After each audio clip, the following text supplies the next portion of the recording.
நமக்கு ஒரு மாதிரி இருக்குல்ல இடம்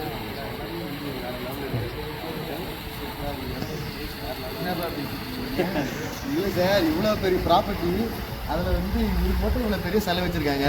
யாருன்னு தெரியல. நான் நிறைய மீட்டிங்கில் சொல்லுவோம்ல, என்ன சொல்லுவேன்னா அது இப்படி கேட்குறேனே. உங்கள் அப்பா பேர் என்ன? ஜெயா சார். ஜெயாவோட அப்பா பேர் கர்ணன் சார். கர்ணனோட அப்பா பேர் தெரியாது சார். ஏன் அவர் பெருசாக எதுவும் பண்ணல, தெரியல எனக்கு.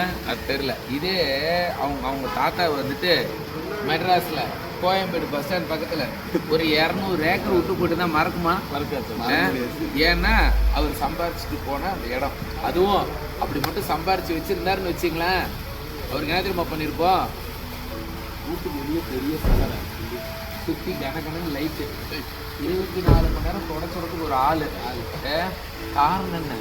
சம்பாரிச்சு வச்சுட்டு போன பணம்.